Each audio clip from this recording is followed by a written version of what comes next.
Bonjour Michel, alors vous êtes un collectionneur passionné, vous êtes originaire de Gonfreville-Lorcher, vous exposez un peu partout dans la région et vous pouvez m'en dire un peu plus? Alors effectivement, je suis un multi-collectionneur et entre autres deux collections principales qui sont les jeux et les jouets anciens, mais également les livres animés et les pop-up tels qu'ils sont exposés aujourd'hui dans cette salle. C'est une collection de pop-up qui est exposée aujourd'hui à la Forge. Qu'est-ce qu'on peut trouver dans cette exposition?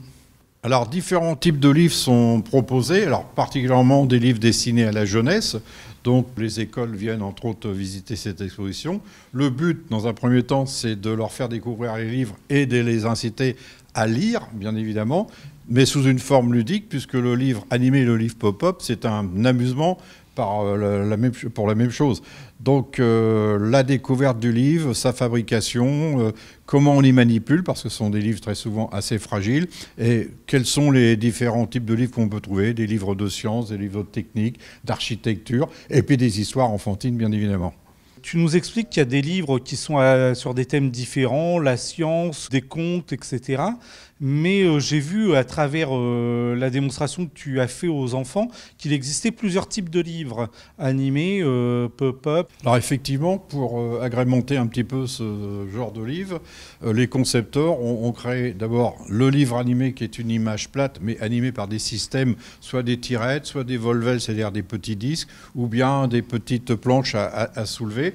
Et puis ensuite, par le pop-up, donc les créateurs là, ont donné du volume à l'image. C'est plus d'ailleurs dans les années 50 que sont apparus ce genre de livres. Donc il y a le livre théâtre, il y a le livre carrousel, il y a le livre tunnel également. Donc différents types de livres et différentes façons de les présenter pour agrémenter un petit peu la lecture.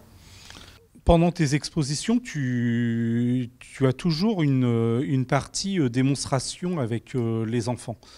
Qu'est-ce que tu essayes de leur faire découvrir à travers ça? Alors essentiellement, dans un premier temps, la lecture des livres, puisque chaque livre est accompagné d'un texte, bien évidemment, avec une illustration, mais cette fois-ci, l'illustration est animée par les différents systèmes que je viens d'énumérer.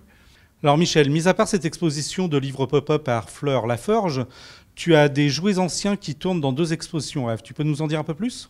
Oui, alors effectivement, au Havre, à l'Hôtel de Ville, la grande exposition sur Noël, où j'ai prêté des jouets, et également une exposition à la Maison du Patrimoine pour décorer les vitrines, et deux animations qui se feront les dimanches précédant Noël, l'après-midi.